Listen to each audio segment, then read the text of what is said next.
Xin chào, mình là Hamo và chào mừng các bạn đã đến với Hamo Corner. Hôm nay, Hamo xin mời bạn đến với chuyến xe nơi Hamo đặt chân. Và điểm đến ngày hôm nay của chúng ta là đất nước Singapore. Singapore là đất nước đến nay Hamo đã đến không ít hơn một lần. Ok, Hamo đã đến đây 2 lần thôi các bạn à. Không nhiều nhưng mà cũng không ít ha.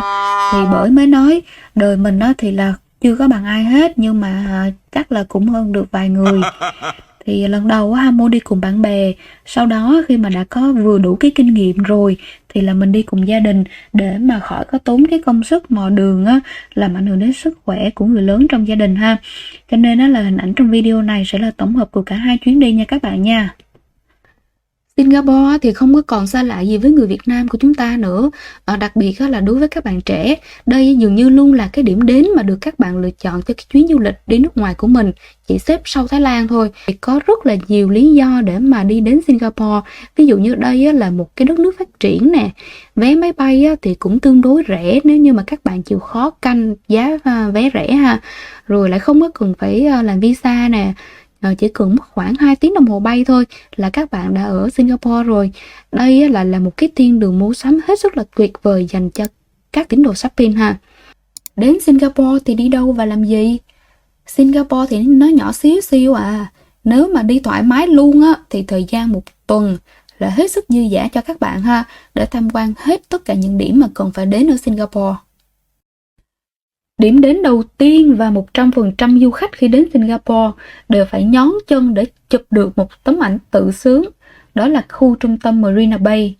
Đây là cái khu vực mà hội tụ tất cả mọi du khách khi đến Singapore, vì đây là một cái quần thể của các điểm tham quan, từ tượng sư tử Merlion đến nhà hát sầu riêng, viện bảo tàng, vòng xoay khổng lồ Singapore Flyer, khu Gardens by the Bay, đến là các cái trung tâm thương mại hiện đại nè, các cái khách sạn nhà hàng cao cấp nè, đều nằm xung quanh cái khu vịnh này hết các bạn ha. Thì Marina Bay thực sự nó là một cái hồ nước nhân tạo nha các bạn. Điểm xuất phát của chúng ta là tượng Merlion. Thì đây là cái bức tượng mà đã quá nổi tiếng rồi, bởi vì nó là biểu tượng của Singapore mà các bạn. Tượng Merlion thì là bức tượng có thân cá, đầu sư tử, nằm ngay tại công viên Merlion sát bờ hồ luôn, và mặt thì hướng ra hồ. Cái bức tượng lớn nằm ngay bờ hồ này các bạn, thì rất là đông du khách chụp hình luôn. Hamo không thể nào chen chân vào để mà chụp hình với bức tượng này được, cho nên là mình chỉ có thể chụp hình được với một cái bé Merlion baby nằm ở phía bên trong công viên mà thôi. Phần thân cá của Merlion thì tượng trưng cho cái xuất phát giản dị của Singapore, là một cái làng chài có tên là Temasek, gần giống với cái từ Tasek, có nghĩa là hồ ở trong tiếng Mã Lai. Còn phần đầu sư tử thì tượng trưng cho tên gốc của Singapore là Singapura, có nghĩa là thành phố sư tử trong tiếng Mã Lai. Từ công viên Merlion thì các bạn băng qua một cái cây cầu sẽ đến được cái nhà hát Esplanade, tức là cái nhà hát sầu riêng đó các bạn. Đến đây thì mình thấy đa số du khách là đứng từ xa và chụp để lấy toàn cảnh của cái nhà hát từ bên ngoài thôi, chứ cũng ít người mà đi vào bên trong lắm. Tại vì ở bên trong đó là cái khán phòng hòa nhạc, và chỉ mở cửa khi nào mà có cái buổi hòa nhạc thôi. Và phía trước sảnh thì là một cái khu vực triển lãm nhỏ nhỏ. Từ cái nhà hát sầu riêng các bạn đi lên phía trên nữa thì là sẽ thấy ngay cái vòng quay khổng lồ Singapore Flyers ngay trước mắt luôn. Thì lên đây các bạn sẽ ngắm được toàn cảnh 360 độ của Singapore. Về phía bên tay phải của các bạn thì các bạn sẽ thấy một cái cây cầu xoắn ốc có tên là Double Helix. Thì cái cây cầu này vào buổi tối nó lên đèn rất là đẹp và rất là lung linh nha các bạn. Cái cây cầu này nó nối giữa vịnh Marina và trung tâm Marina. Thì khi mà đi qua hết cái cây cầu này đối diện đường thì đó sẽ là cái khu vườn Gardens by the Bay. Hamo khuyên thật lòng là bằng bất cứ giá nào các bạn cũng nên sắp xếp thời gian để mà đón xem cái buổi trình diễn âm thanh và ánh sáng tại Gardens by the Bay nha các bạn nha. Các bạn đón xem cái buổi biểu diễn này rồi thì các bạn sẽ thấy được cái quy mô hoành tráng một cái buổi biểu diễn nó rất là độc đáo, rất là lung linh luôn các bạn Chỉ ngoại trừ mà khi mưa gió bão bùng họ không tổ chức thôi. Đặc biệt là nên sắp xếp thời gian để mà đón xem cái buổi biểu diễn này nha các bạn nha. Sau khi xem xong trình diễn tại Gardens by the Bay thì các bạn hãy đi sang cái tòa nhà có cái chiếc thuyền ở trên đỉnh là tòa nhà Marina Bay Sands để tham quan Thì đây là một cái khu phức hợp gồm có khách sạn, căn hộ, trung tâm thương mại, nhà hàng, quán bar, sòng bạc, nhà hát, trung tâm hội nghị, bể bơi vô cực và nó có cả một cái con kênh ở bên trong tòa nhà luôn các bạn. Ôi ta nói, cái gì nó cũng có, chỉ là mình có nhiều tiền để mà vô đây tiêu xài cho thỏa thích hay không thôi các bạn à. Mà cho dù các bạn không có tiền á, thì vẫn có thể vào khu trung tâm thương mại để mà tham quan nhòm ngó được mà, đúng không? Dạo hết một vòng Marina Bay cũng đuối cái chân lắm à nha. Về ngủ lấy sức mai chiến đấu tiếp nào các bạn ơi. Hôm nay chúng ta sẽ dành trọn một ngày để lăn lê bò lết ở USS, tức là Universal Studios Singapore. Để đi USS thì các bạn nên đặt mua vé trước ở trên mạng để cho khỏi mất thời gian xếp hàng lâu nha, vì rất là đông du khách luôn. USS thì không cần phải nói nhiều rồi, vì đến đây toàn chơi là chơi thôi, đủ các thể loại trò chơi từ nhẹ nhàng, tình cảm đến cảm giác mạnh, mà khi chơi xong là chỉ muốn tán vào mặt cái đứa mà nó kéo mình đi cùng. Từ các cái buổi biểu diễn kể chuyện dành cho các bé thực sự thiếu nhi đến các trò chơi 3D, 4D, 5D dành cho các thiếu nhi già, có đủ hết các bạn ha.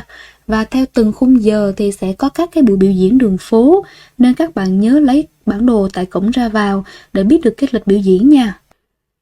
Thời tiết thì tương đối nóng nha, nhưng mà chưa có đến mức là chảy được cái lớp mỡ của con bạn của mình, cho nên là các bạn nên lưu ý giữa chơi và nghỉ ngơi để không có bị mất sức và say nắng. Mình thấy trò chơi nào và buổi trình diễn nào trong USS cũng hay hết và đáng để thử hết nha các bạn. Các bạn đến cái khu vực rạp hát Hollywood sẽ có các cái buổi trình diễn nhảy hiện đại, mà ở đây có những cái bạn vũ công rất là dễ thương, đẹp trai, xinh gái lắm nha. Chơi ở USS cũng mất hết một ngày. Các bạn nào mà muốn nhìn ngắm đảo Sentosa thì có thể tranh thủ thời gian để sang khu bãi biển của đảo. Nhưng mà mình thấy đa số là du khách chủ yếu đến chơi ở trong USS là chính. Một ngày chơi ở trong đây về đến nơi thật sự thì kiệt sức luôn. Chân tay thì rã rời, nhưng mà vẫn còn nhiều nơi để thám thính lắm. Biết làm sao được. Tiếp tục thôi. Singapore có nền văn hóa đa quốc gia, trong đó thì chịu ảnh hưởng của nền văn hóa Ấn Độ và văn hóa Trung Hoa, cho nên đó là ở đây có cả một cái khu gọi là khu Tiểu Ấn, Little India, và khu phố tàu Chinatown cũng sầm uất không kém khu Marina Bay nha các bạn. Đến Little India các bạn sẽ được thấy khung cảnh như từ trong phim Cô dâu 18 tuổi kéo dài theo năm tháng vậy đó. Đến khu chợ của người Ấn thì bạn sẽ nhận ra ngay được cái mùi hương thảo mộc đặc trưng của người Ấn. Sau đó là một cái khu tập trung các cái tiệm vàng. Ở đây toàn vàng không là vàng nha các bạn. Nhìn thôi là đã muốn bị vàng da luôn. Tại đây các bạn sẽ thấy có các bạn nam thanh nữ tú trong những bộ đồ trang phục truyền thống của Ấn Độ. Các bạn có thấy anh chàng đẹp trai trong bức hình không nào? Hãy nháy mắt với anh chàng đẹp trai này một cái nào. Hello!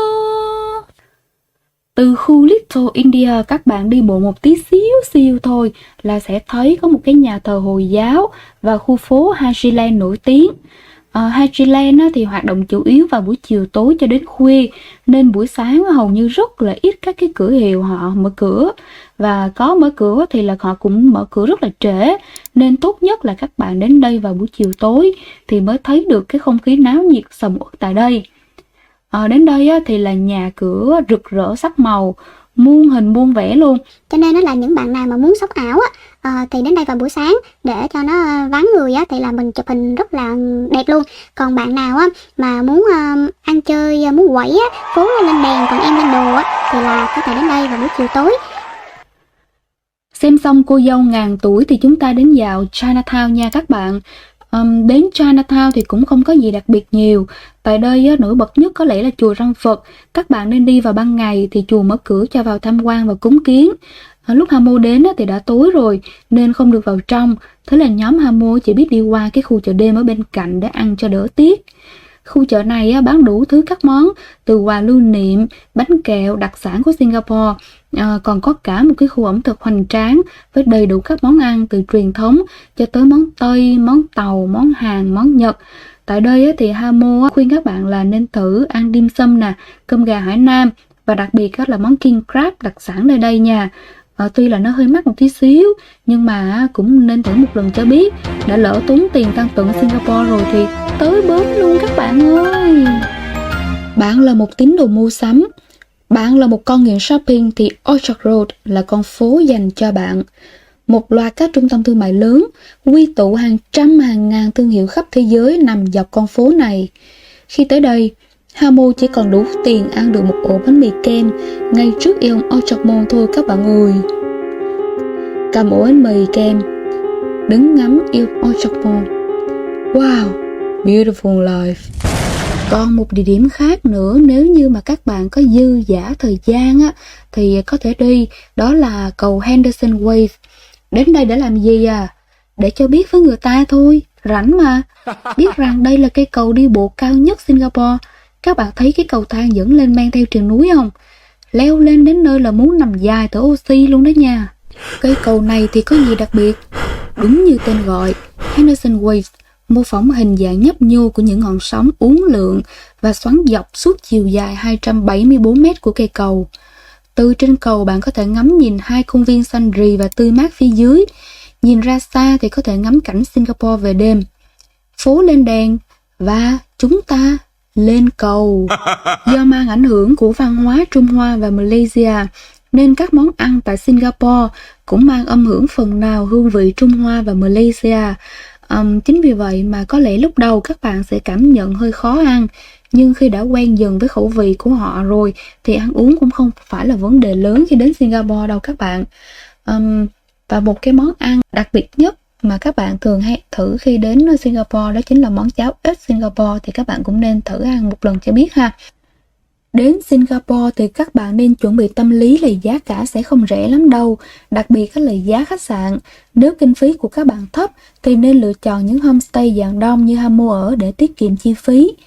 Chuyến hành trình đến Singapore của Hamo thì đã kết thúc rồi. Singapore còn rất nhiều điểm để tham quan khác như vườn chim Jurong, Safari World, thủy cung Sea Aquarium. Nhưng vì nhóm Hamo còn phải đi sang Malaysia nên chưa tham quan được những điểm này. Hẹn các bạn vào chuyến tiếp theo. Xin chào tạm biệt và hẹn gặp lại các bạn. Hãy cho Hamo Corner một like và một đăng ký kênh nhé. Xin chào.